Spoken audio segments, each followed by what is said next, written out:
This is your crypto news. It's the 20th of Feb. Whole lot of action in the markets. Green across the boards. Berachain is doing really, really well. Monad is launching their testnet, so that's probably an airdrop opportunity worthwhile getting into. And KAITO is also doing the token generation event. Let's dive in. Berachain here up 22%. Well done to them. And Bitcoin up 1.3, ETH 1, and Sol as well starting to recover. We need to recover. We've got some green. This is a good move. Maybe one reason is because Donald Trump says he signed executive orders to end Joe Biden's war on Bitcoin and crypto.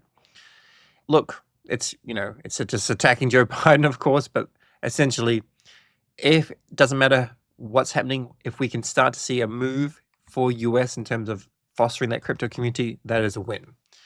If you start to foster this community, then the scammers will not be able to play ball because it'll just be harder and harder, and you'll be able to do it legitimately. Have a good DApp and whatnot. SEC withdraws its appeal over crypto broker deal rules that would have given the agency jurisdiction over decentralized crypto protocols. This already happened in the past with like Pool Together. They were told they were running an unofficial lottery, so they were sued. And it's just crazy. In general, my understanding of this is better for things like Aave and Camino and Uniswap and Dupe, etc. S&P 500 closes at all-time high. How it works is the stocks and the real estate, they control the world, and the crypto kind of follows. We're not decoupled in any event. There's a dream or future where maybe Bitcoin does kind of decouple and crypto does, potentially. If this goes up, we tend to go up. So that is essentially what we're after.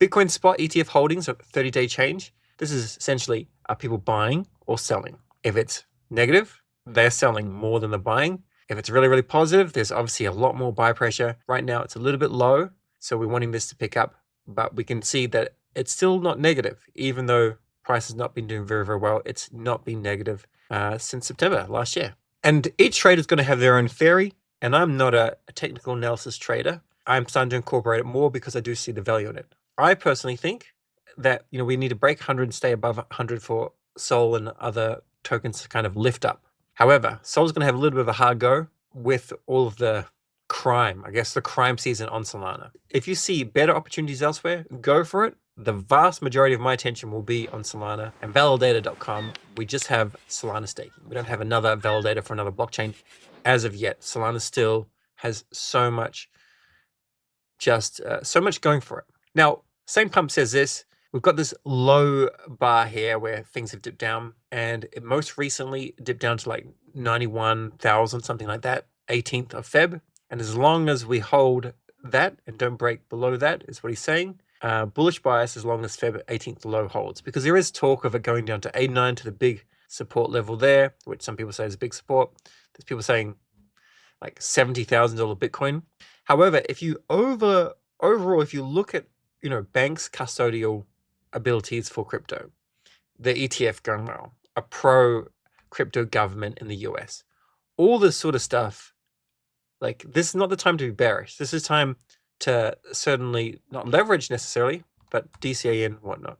Not financial advice, that's just how I view it.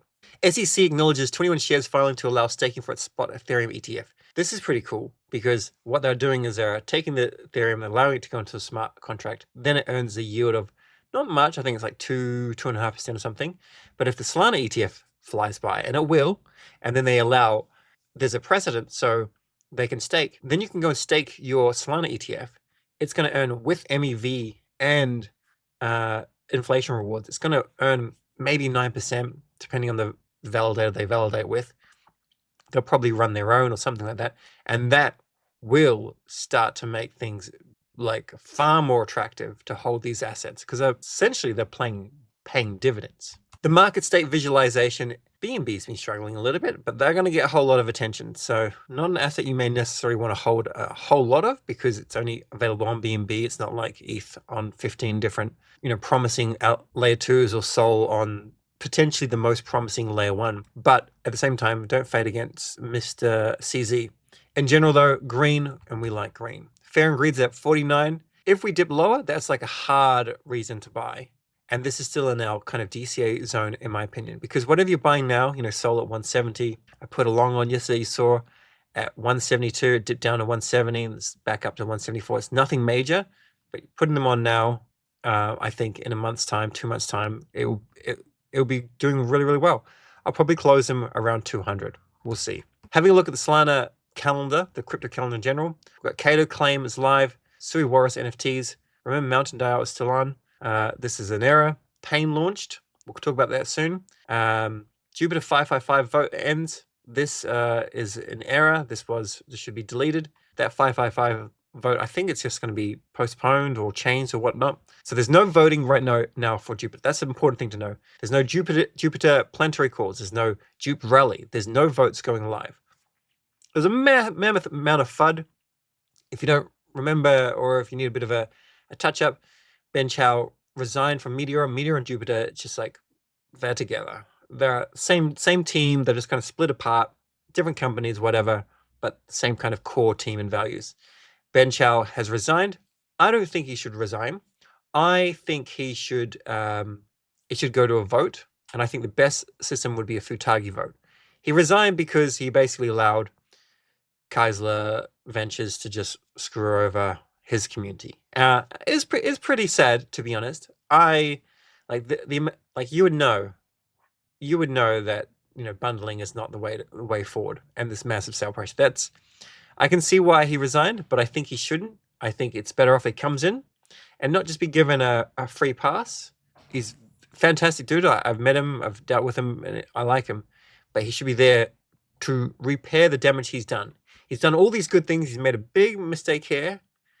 He needs to fix that and then just continue on with the show. That's my view. But I guess for now, the Jupiter stuff, until that's kind of resolved, these two synergies, two different companies that need to work together, probably not going to see much on the PR and communication front. We would like to, though. D-Bridge price of their token has pumped 8%. Overall, it's not a very massive token. It's been coming down, but we do have some potentially bullish news. In fact, since it's come out, it hasn't really done much. Market cap is low. FTV is like almost 20%. I think it should be more. And fully diluted, 260 million. Marina goes over this, and I haven't listened to anything, but apparently they've hinted at staking. So stake your tokens, get some rewards, and also staking will enable buybacks of DBR to be redistributed to stakers similar to GeoSouls. Unsure if this is correct, if it's just speculation, but for whatever reason, the price has pumped. I'm bullish on the protocol. I'm not bullish on the token. I've said that time and time again. There's always been an open invite to do a podcast. You do need to make your token a massive priority. It needs to be a massive priority. MetaProfit said it best: if founders don't care about their token, or if it's not their number one thought process, then ultimately they're going to fail. They can't rally up support. Coinbase's CEO, Brian Armstrong, says some meme coins have clearly gone too far. To the extent people are insider trading, this is legal, and people should understand you will go to prison for this. I have a feeling that Murad Mamedov's theory of a meme coin supercycle is no longer true, no longer really holding basis. I still feel that I could be wrong. I hope I'm wrong, but I think there's going to be decent profit taking if tokens like Pingu and Bonk and WIF get to higher levels. People are just going to want out, I think, because there's no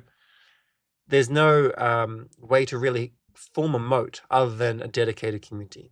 And I have a feeling that Coinbase is going to stop listing some of these tokens. I hope that's not the case, but that's my current understanding right now. It's not a shortable event. It's not a longable event.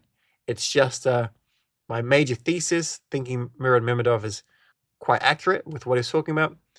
I think he has some very good points, but I do think there's going to be a rotation because there was just over extraction in the previous, 12 months. Pain token released. Now, they locked up a massive amount of the tokens. I'm not bullish on this token. I think Harold's obviously very, very clever. They locked up his supply, which is 50% until 11th of July, 2045. I think it's kind of strange that they went and refunded 80% of the tokens and then put 15% into liquidity, which is fine, 10% to the community. I don't know what that means, and 20% to the pre-sale, and then some to partners. I also feel that this is just stupid. But whatever. So the airdrops, anyone that jumped to the airdrop, I believe that you're up 350%, something like that. And 80% of the 185,000 Sol raise has been refunded, so it did go back. And stats from Meme Land, he apparently advised I don't agree with all these things, but first, like basically, we'll look at the chart in a second. It was pushed up really, really high by snipers. Retail would have got destroyed in that though. Snipers spent 40K in fees fighting for first block access. So this is MEV tip, and they ended up pushing it up. They were the two casualties. Also, a scammer set up a token with the name of the contract address as token name on Dex screener page. That always happens. So like that's just an easy thing to do. And it happens with all tokens. It wasn't related to just pain. All hype tokens. And what I think could have been done is you could have distributed tokens, frozen the tokens, set up the Meteora LP, said what time it's going to go live. It's going live, we're going to unfreeze everything will be good to go at this time, and give people advance notice, and then bam. And then if people want to go and bid it up, they can. Or the pre-sales can go and sell it down. That would have been what I thought would have been better. Instead, we've got this mega one-off candle up to well, it says 2.25 billion, but I think it went even higher than that, to be honest. Now we're sitting at $148 million market cap. The biggest thing for me is is this worth DLMMing? In 1 hour, it's got decent volume. It has got less. There's obviously going to be a sizable amount of liquidity here, so it's not going to print fees as much as we like, but it could be worth it if you're using a couple of indicators, maybe like the MACD and the RSI, kind of work out where you range. But it does have such a wild range, and it's so new.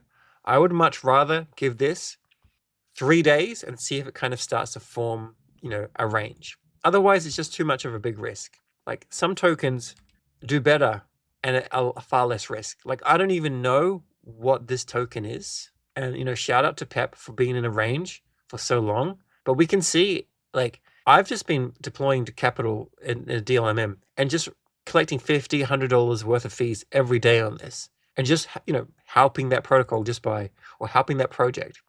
That SSE as well has been another kind of good performer. You're welcome to dilute me. This is dev buying, and it's kind of breaking out now, but this is a nice trend to kind of see, because it's gone higher and higher. The dev or the team are buying. They're obviously bullish on whatever they're creating. Happily do a podcast with them. The other kind of opportunities that I think are more worthwhile, they do not print 100% in 24 hours, but they do give you a nice return. Big news of the day, Monad Testnet is live. It's not working, but it's live. It's not working in terms of getting tokens. So you click on this link, and then you can go and connect either any of these wallets. Recommended is Phantom. There's also Backpack. You're more than welcome to use Phantom for everything you like. Solflare is the best wallet on Solana. So if you want to have a fast, better experience on Solana, use Solflare. You will notice when things get hot that Phantom will start to go down. They've got too many different blockchains, and Solflare will be fine. At the very least, have 2 there. And then, if you want to use Phantom for playing on Sui, or if you want to use Phantom for playing on Monad, you're welcome to. I would also encourage you to use Backpack. Maybe there's a cheeky little reward for using Phantom. Who knows? You can also use MetaMask, you can use Leap, Uniswap Wallet, OKX, whatever you like. You can manually add these, click on that, add to, not your Solflare, but MetaMask or whatever, or just click Add Testnet, and this will install it into MetaMask, and then it'll allow you to play on this network. Having said that, after you've done this, you actually have to go and grab some tokens. You have to connect your wallet, and then you have to get Testnet Mon by putting in your address, and then you can get more if you connect your Discord. But this isn't working, unfortunately. There's a whole lot of RPC requests.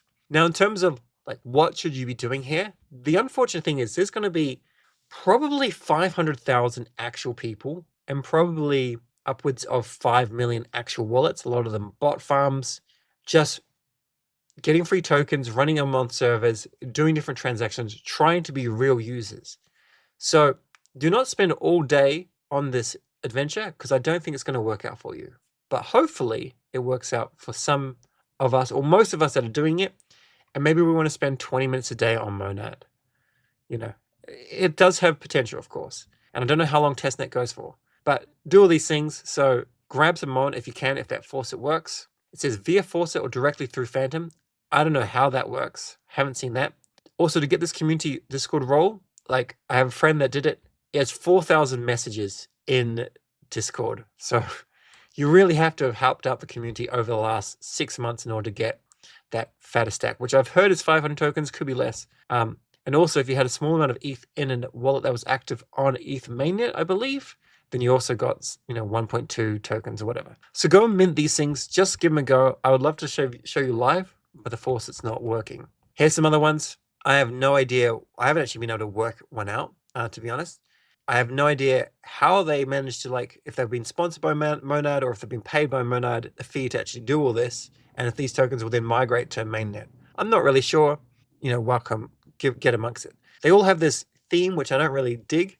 Like Abstract has this theme. Everything's kind of got a green hue. Here, everything's got a purple hue. Probably good for branding, but not good for overall of just being your own project. This one as well, cost is 0. Probably going to need to have some Mon as well, but you can stake to get APR Mon. I am excited for Monad. And I understand that things go down on the first day or whatever. So I'm okay with that. I just wish I could show you. That's reality what it is. This person here has been followed by my researchers, and he's been doing some very, very good stuff that has been helping people. And you can see the amount of attention here. Now, finally with Monad, I think you're just going to have to try as much as you can. I'm going to go and try all of these later today. And if I manage to get one working, I'll put it into a video. Final news of the day, KAITO has a token generation event. It's just happened now. It's 1 o'clock UTC. So by the time this comes out, you can get amongst it. They'll be listed on Kraken. They'll be on multiple other blockchains. And also you can now swap them on Infinex itself. That's over today. Thanks for watching. Make sure you subscribe up here. Check out these videos on the side for more news and tips and tricks on what to do on the blockchain.